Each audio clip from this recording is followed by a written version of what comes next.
الشيطان الرجيم بسم الله الرحمن الرحيم وضرب لهم مثل الرجلين جعلنا لأحدهما جنتين من أعناب وحففناهما بنخل وجعلنا بينهما زرعا. معزز سامعین، اللہ کے فضل، اس کے توفیق، اس کے احسان سے آج قرآن مجید کے 16 پارے مکمل ہو گئے ہیں. 13 رمضان اور 14ویں تراویح آج ہم نے سنی. آج کے درس کے لیے سورہ کہف کی آیت نمبر 32 کا میں نے انتخاب کیا ہے. سورہ کہف کے اندر اللہ تعالیٰ نے بہت سارے قصوں کو، کہانیوں کو بیان کیا ہے. ایک قصہ، ایک کہانی جو اللہ تعالیٰ نے بیان کی ہے وہ 2 دوستوں کے بارے میں. 2 دوست تھے پرانے زمانے میں. ایک دوست کو اللہ نے کچھ زیادہ مال و دولت سے نوازا تھا، بہت مال دیا تھا، اور ایک دوست بیچارہ غریب تھا، فقیر تھا، اس کے پاس مال و دولت نہیں تھی. اللہ نے بیان کیا وَضْرِبْ لَهُمْ مَثَلَ الرَّجُلَيْنِ.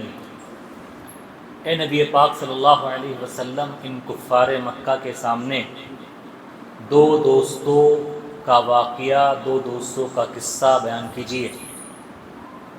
جعلنا لأحدہما جنتین من اعناب. ان میں سے ایک کو ہم نے 2 باغ دیے تھے. 2 باغ دیے تھے. کس چیز کے؟ من اعناب، انگور کے. 2 انگور کے باغ. وحففناہما بنخل، اور دونوں باغوں کے کنارے کھجور کے درخت. باغ تو وہ انگور کے تھے، لیکن دونوں کے کناروں میں جو باغوں کو ڈھانپا گیا تھا وہ کھجور کے درخت سے تھا. وجعلنا بینہما زرعا، اور دونوں باغوں کے درمیان دوسرے پھل بھی اگا کرتے تھے. کلتا الجنتین آتت اکلها ولم تظلم منه شیئا وفجرنا خلالهما نہرا. دونوں باغ خوب پھل لایا کرتے تھے، خوب انگور ہوتے تھے، اور دوسرے پھل ہوتے تھے، میوے جات ہوتے تھے، خوب ہوتے تھے. اور اللہ تعالیٰ نے دونوں باغ کا جو نقشہ بنایا تھا، دونوں باغ کے بیچ میں نہر بھی جاری تھی.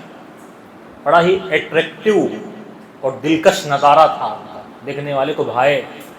جب باغ، دونوں باغوں کا دیکھے محل وقوع، بیچ میں نہر جاری تھی. اب ہوا کیا؟ وَدَخَلَ جَنَّتَهُ وَهُوَ ظَالِمٌ لِنَفْسِهِ. اب جس کو اللہ نے دونوں باغ دیے تھے وہ اپنے باغ میں داخل ہوا اور اپنے اس دوست سے کیا کہتا ہے جس کو اللہ نے مال و دولت سے نہیں نوازا تھا. کیا فرمایا؟ انا اعز منک مالا واکثر نفرا. میں تجھ سے زیادہ مالدار ہوں، تجھ سے زیادہ میرے پاس نوکر چاکر ہیں، کام کرنے والے ہیں. تو بڑائی میں مبتلا ہو گیا، تکبر، غرور اور انا میں مبتلا ہو گیا. ہمارے بھی ہوتے ہیں نا، جب کسی کے پاس پیسہ زیادہ ہوتا ہے تو دوسرے کو کمتر بتانے کے لیے کیا کہتے ہیں؟ تمہاری اوقات کیا ہے میرے سامنے؟ تمہیں کھڑے کھڑے وہ خرید لوں گا. جتنے کا تمہارے پاس،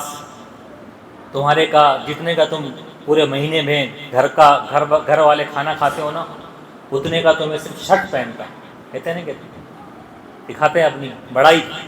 تو وہ بھی بڑائی میں مبتلا ہو گیا کہ میں تجھ سے زیادہ مالدار ہوں، پیسے والا ہوں.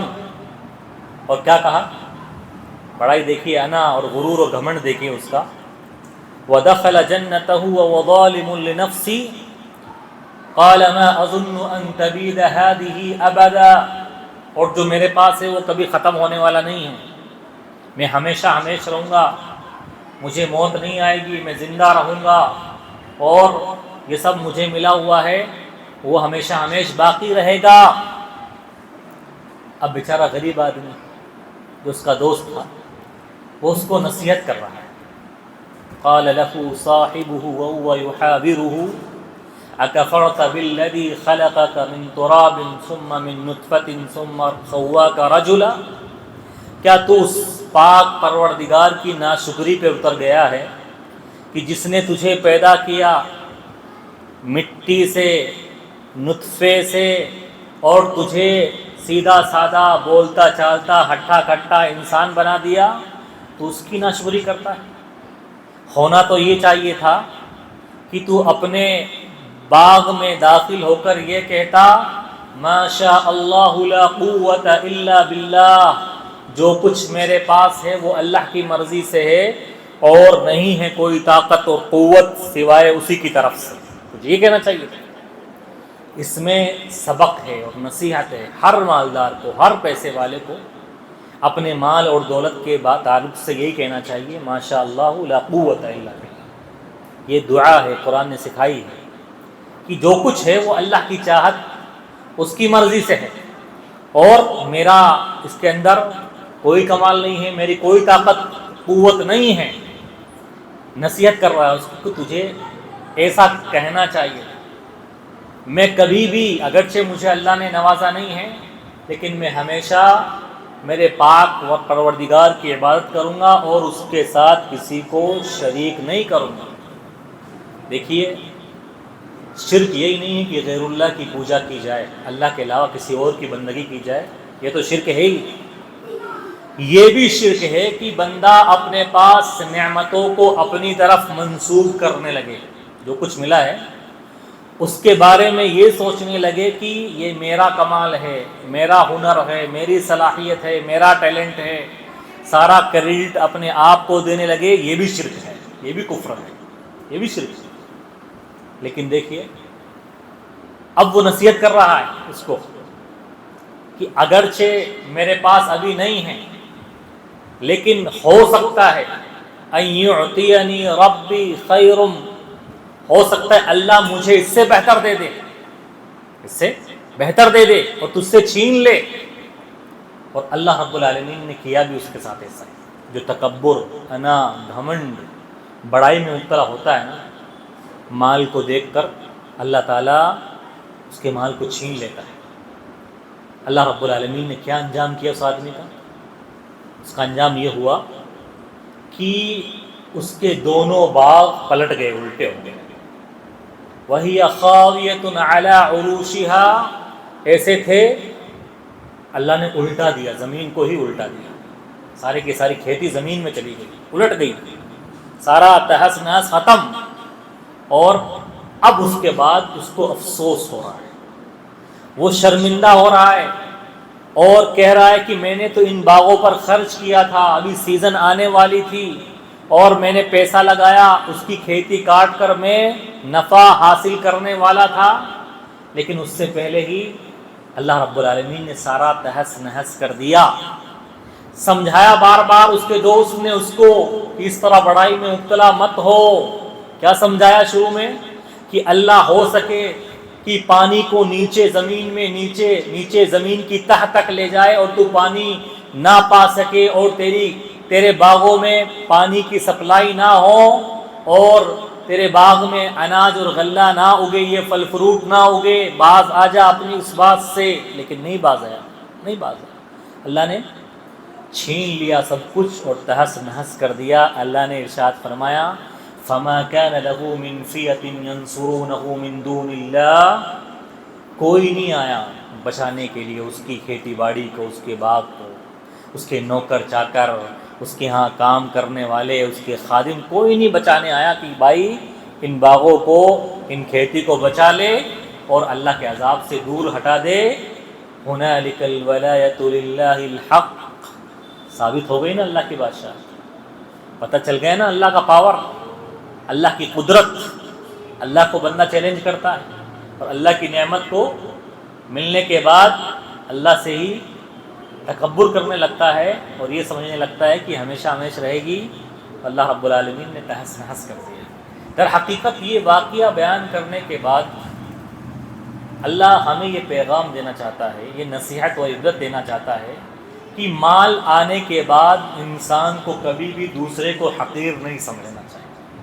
جو ہم سے کمتر مال والا ہے اس کو کبھی بھی حقیر اور کمتر نہیں سمجھنا چاہیے کہ وہ کم پیسے والا ہے تو اس کو انسان ذلیل کرنے لگ جائے، اس کو طعنے دینے لگ جائے، اس کو ستانے لگ جائے. ایسا کبھی نہیں ہے. اس کے سامنے کبھی بھی بڑائی نہیں کرنی چاہیے.